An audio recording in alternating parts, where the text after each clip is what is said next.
The glass shattered before anyone had time to react. It wasn't a large sound, just a thin, sharp crack, the kind a champagne flute makes when it hits marble at exactly the wrong angle. But in the lobby of the Hargrove Grand, where 300 people stood in, pressed black and borrowed diamonds, that sound cut through everything. Nobody moved to help her. Lena Obi stood very still at the center of the entrance hall, her coat still buttoned, her invitation still in her hand.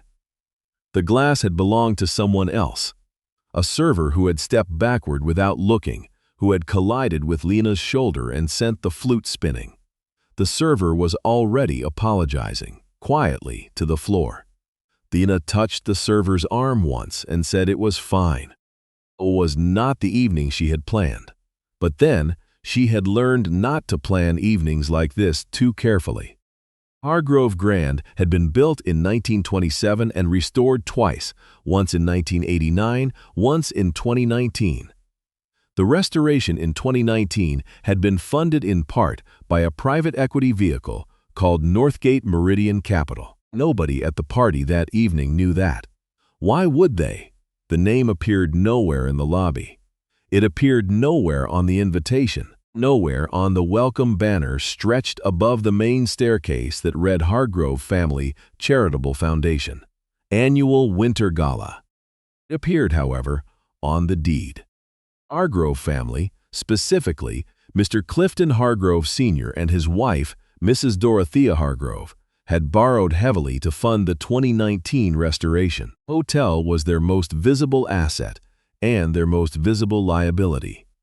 They had been looking for a quiet investor, someone who would not ask for a seat at any table, who would not require acknowledgement, understood that old money families in this country did not like being seen to need anything from anyone. Had found Northgate Meridian Capital through a mutual contact at a law firm in Calgary. Had never asked who ran it. Lena Obi was 29 years old. She had grown up in Scarborough, the second of 4 children. In a house her parents owned outright because her mother had worked nights and her father had driven 2 jobs. And neither of them had ever believed in carrying debt they could not see the bottom of. She had studied finance at Ryerson, graduated with the distinctions of her professors mentioned in reference letters, and spent 3 years at a mid-sized asset management firm before she understood, with the particular clarity of someone doing the math at midnight, that she was being paid significantly less than the men 2 desks to her left, who were producing significantly less than she was. Left, she took nothing except what she had built. Northgate Meridian Capital was incorporated on a Thursday. By the following Thursday, she had her first client. By the following year, she had 17. By the time she was 27, the fund was managing assets that most people in this lobby would find difficult to pronounce out loud without pausing. It invested in the Hargrove restoration because the numbers made sense. The hotel was structurally sound. The location was good. The family's brand recognition, whatever else one might say about the Hargroves, was real and durable. She had made the decision in approximately 45 minutes, which was longer than she usually needed. Had never met the Hargroves. She had not particularly wanted to. Invitation had come through the same law firm. A routine gesture, the foundation's annual gala, a charitable event, a polite acknowledgement that certain investors existed. Lena had attended because her advisor, a woman named Dr. Cecily Addo, who had been telling Lena to take evenings off for approximately 3 years, had said, "Go, eat something, you work too much." So she had come. Navy dress, modest heels, the small gold earrings her mother had given her at graduation. She had taken a cab rather than a car, because she found private cars to Gala slightly embarrassing, and she was not the kind of person who needed to arrive in a way that announced she had arrived. Did not know, when she walked through the doors of the Hargrove Grand on that particular December evening, that the Hargroves had recently hired a new events director named Mr. Prescott Wayne, who had a very specific idea of what guests at this event were supposed to look like. "Excuse me." Voice came from her left, just past the coat check. A man in his mid-40s, thinning hair. The slightly urgent expression of someone who has been given authority he takes seriously. Lena turned. "Yes? Are you with catering tonight?" Prescott Wayne asked. He was holding a clipboard. He looked at the clipboard, and then at Lena, and then at the clipboard again. "No," Lena said. "Catering entrance is on the south side of the building. If you're with the service team—" "I'm not with the service team," Lena said. She held up the invitation. Cream card stock, the Hargrove crest embossed in the upper left corner, her name printed in the font the foundation used for donors and distinguished guests. Prescott Wayne looked at the invitation. Something moved across his face, not quite embarrassment, not quite acknowledgement. Something smaller than both. "Of course," he said. "My apologies." He did not sound particularly apologetic. He stepped aside. Lena walked in. I had been mistaken for staff before. She would be again. She had made a decision years ago that this would not become something she spent energy on, because the energy required was finite and the offenses were not. And she had learned to calculate which fights returned something and which ones simply cost her. She took a glass of sparkling water from a passing tray and stood near the window that overlooked the courtyard. The courtyard had been part of the restoration. She had read the architectural report. She knew how deep the foundation went. Hargrove family arrived as a unit, which was how they always arrived anywhere.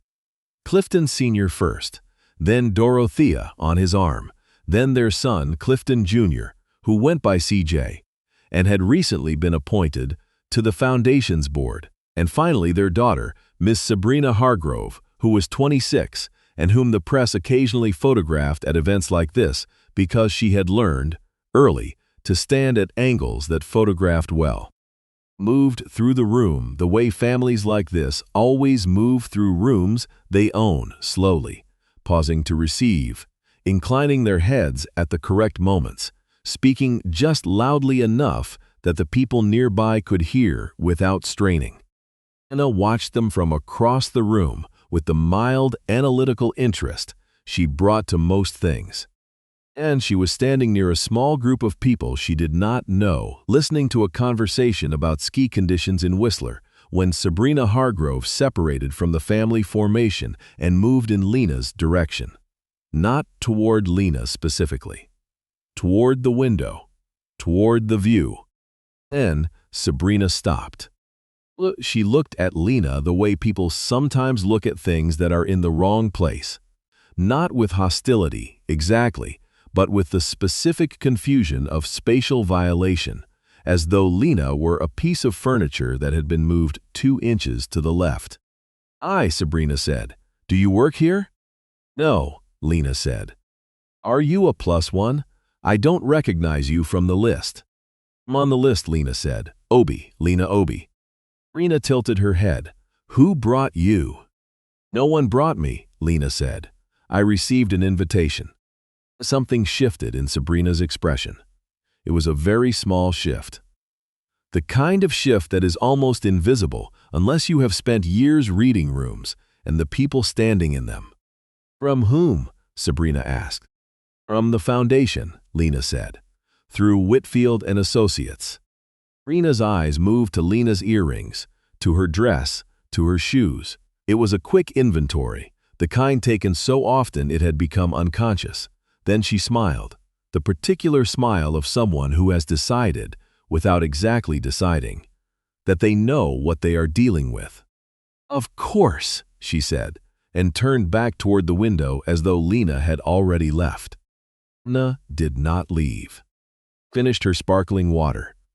She collected a small plate from the appetizer table, smoked salmon on rye, which was very good, and made her way toward the east side of the room, where a woman she had recognized from across the hall, a professor from U of T she had once heard speak at a conference, was standing with a small group near the fireplace. They talked for 20 minutes about interest rates and whether Toronto was genuinely unaffordable or only felt that way, depending on where you stood. It was a good conversation. Lena was having a reasonable evening. And Dorothea Hargrove crossed the room. Aim with purpose. That was the first thing, not the drifting circuit of a host working the room. This was direct, targeted, the movement of someone who has been told something and is doing something about it. Dorothea Hargrove was 63 years old. She had the posture of someone who had been told her whole life that posture was character.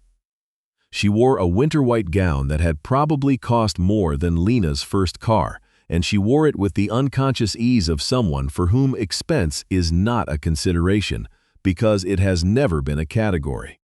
She stopped in front of Lena. The professor from U of T and her companions registered the interruption and took a half step back, as people do when they sense something is about to happen. "Understand there may be some confusion," Dorothea said. Lena looked at her. "About what?" "About whether you're in the right place this evening." The room in Lena's immediate vicinity had gone quieter. Not silent, just quieter. "I am in the right place," Lena said. "This is a private event," Dorothea said, "for Foundation members and invited guests." I'm an invited guest. My son handles the guest list personally, and I've just spoken with him, and he's not familiar with your name." Lena felt the room's attention on her back.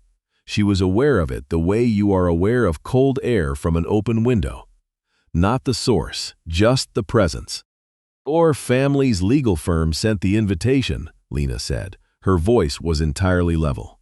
"Whitfield and Associates. I can show you the correspondence."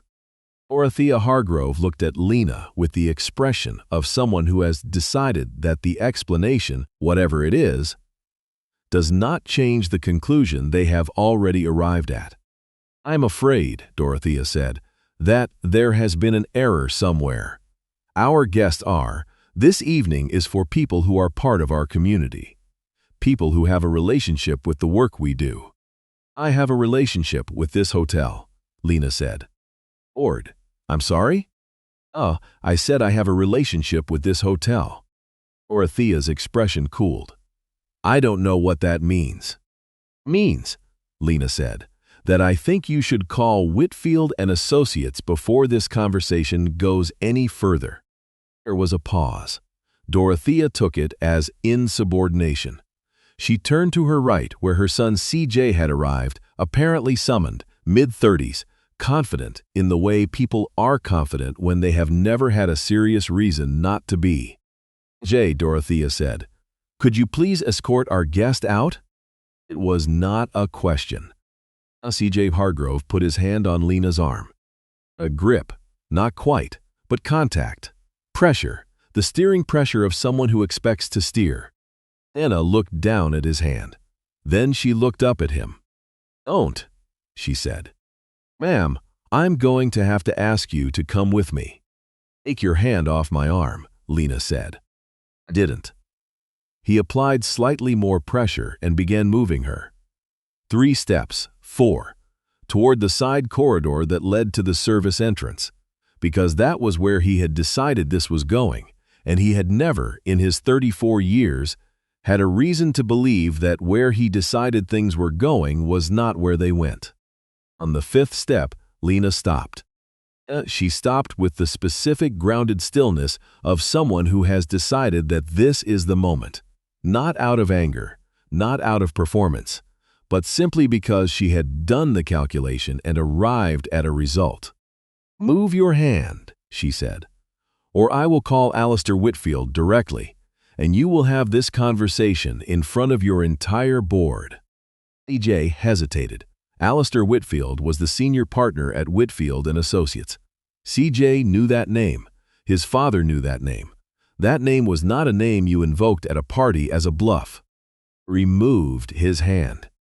Dorothea had followed. She was standing 4 feet away. A cluster of guests, 8, 10, 12, had rearranged themselves in the subtle choreography of people who are watching something, while appearing not to watch something. "I don't know what game you think you're playing," Dorothea said quietly, "with the ice that requires no volume to be cold. But you are in my hotel, in my family's space, and you will leave." "This is not your hotel," Lena said. A silence this time was different, wider. "And I beg your pardon?" "Hargrove Grand," Lena said. "The 2019 restoration was financed in part through a private equity vehicle called Northgate Meridian Capital." She paused. "I am Northgate Meridian Capital." Oh, nobody moved. Not Dorothea, not CJ, not the 12 people standing in a loose arc around them, holding their champagne flutes very carefully. Dorothea's face did something complex and involuntary. "That's," she started, and then stopped. "Alistair has the documentation," Lena said. "I'd be happy to step outside while you call him. I'm not in a rush." She said this calmly, the way you say things when you knew, 6 minutes ago, where this was going to end up, and you have simply been waiting. She'd step outside because she wanted fresh air and because the marble lobby had become very close. December air on Wellington Street was sharp and clean. The city moved around her, a streetcar going by, a couple walking with their collars up, yellow light from the restaurant across the road where somebody was laughing at something. Normal December, normal city. The world entirely indifferent to what had just happened inside the Hargrove Grand. A man from the hotel's communications team came outside approximately 7 minutes later. Young, mid-20s. He looked like someone who had been handed a situation he did not have training for. "Ms. Obi," he said. "Yes, yes. Mr. Hargrove Sr. would like to speak with you." "I know," she said. She followed him back inside. What happened in the next hour is the part that does not make the kind of story people tell for the drama of it. It was a meeting in a side office, Clifton Hargrove Sr., his wife, their son, Lena, and a speakerphone with Alistair Whitfield's voice coming out of it.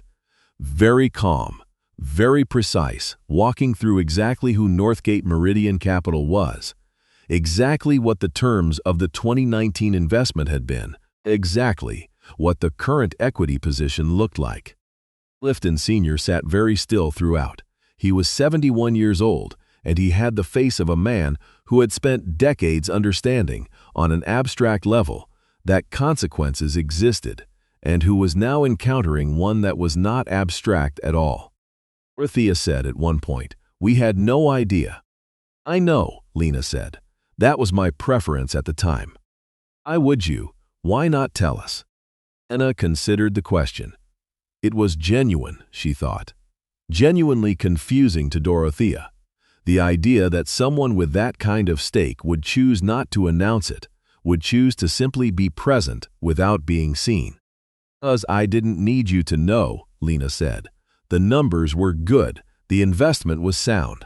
I didn't need anything from you." Her room absorbed that. She did not take anything from the Hargroves. That is the part that the people who found out, over the months that followed, through the careful, leakless way that this kind of information eventually surfaces, found most difficult to understand.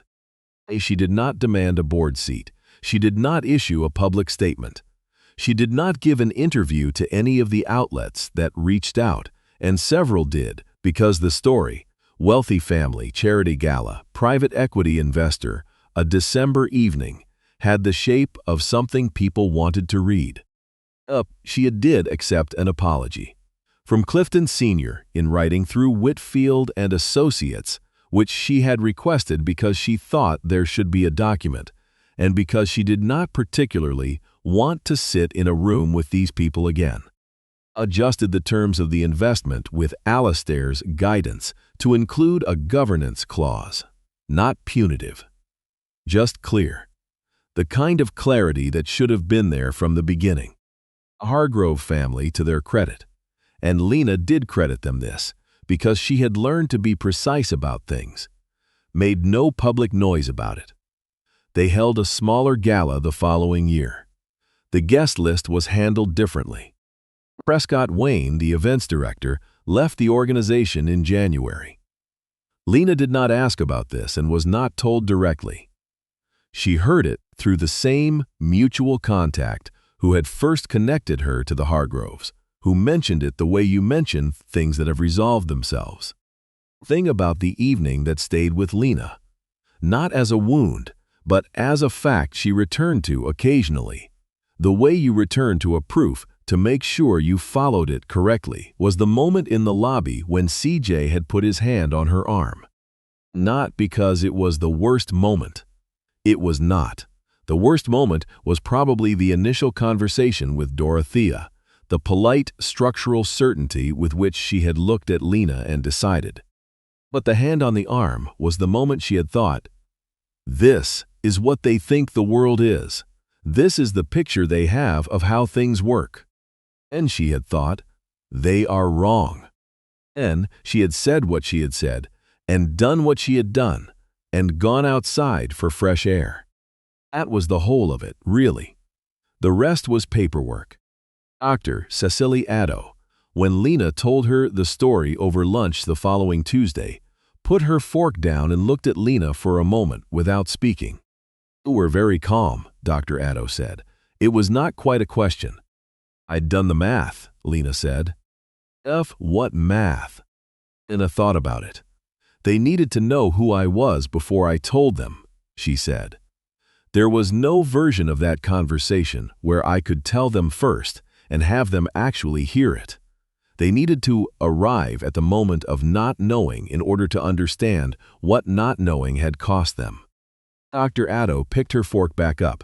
"You planned it." "I didn't plan it," Lena said. "I just didn't stop it." There is a difference. It is worth understanding. Hargrove Grand is still there on Wellington Street. The restoration holds. The foundation in the East Wing, the load-bearing walls that were reinforced in 2019, the lobby floor with its particular marble that was sourced from a quarry in Quebec and shipped on a schedule that Lena had reviewed in a document she still has somewhere in a folder on her desktop. All of it holds. A chandelier in the main lobby is the original. It was cleaned during the restoration and rehung at a height 2 inches lower than it had been before, because the structural engineer felt it read better in the room. Lena had approved that decision in an email at 11:30 on a Wednesday morning. She has not been back to the hotel since December. Does not need to be. Building stands. The numbers are correct. Somewhere in a filing cabinet in the offices of Whitfield and Associates, there is a document with her name on it and an equity position that does not require her presence in any lobby to mean exactly what it means. That has always been enough. I keep thinking about the moment CJ put his hand on Lena's arm, not because it was the most dramatic thing that happened that evening. It wasn't. But because of what it assumed. It assumed that the direction things were going was already decided and that she had no say in it. That is, the kind of assumption that has nothing to do with intelligence and everything to do with a failure of character. What Dorothea and her family did that night was not a mistake born of bad information. They had the invitation in front of them. They had a name. They chose at every step to override what they were being told in favor of what they had already decided. That is not an error. That is a choice. And choices like that tend to return to you. Returned. I find myself sitting with, though, is not the Hargroves. It's Lena. Specifically, the discipline it takes to be Lena in that lobby, to feel the hand on your arm and not let the anger make the decision for you, to do the math as she put it, to understand that the most effective response is almost never the loudest one.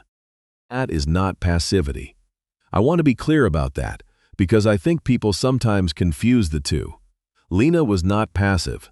She was precise. She knew what she was doing at every moment. She knew what Alistair Whitfield's name would do to the room when she said it. And she waited until the right second to say it. That kind of precision comes from years of doing the actual work, learning the numbers, building the fund, staying at her desk when it would have been much easier to leave. Nobody inherits that kind of discipline.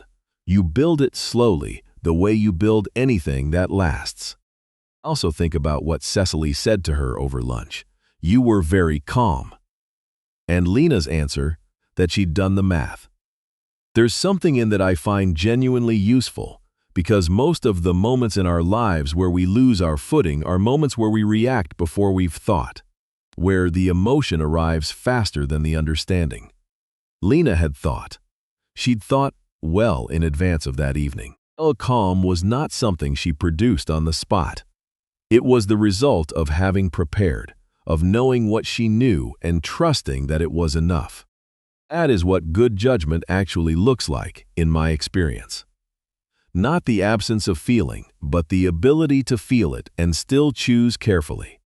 And then there is the question of integrity, the part where Lena didn't turn the situation into a spectacle. She didn't demand a public apology. She didn't give interviews, adjusted the terms of the investment and moved on.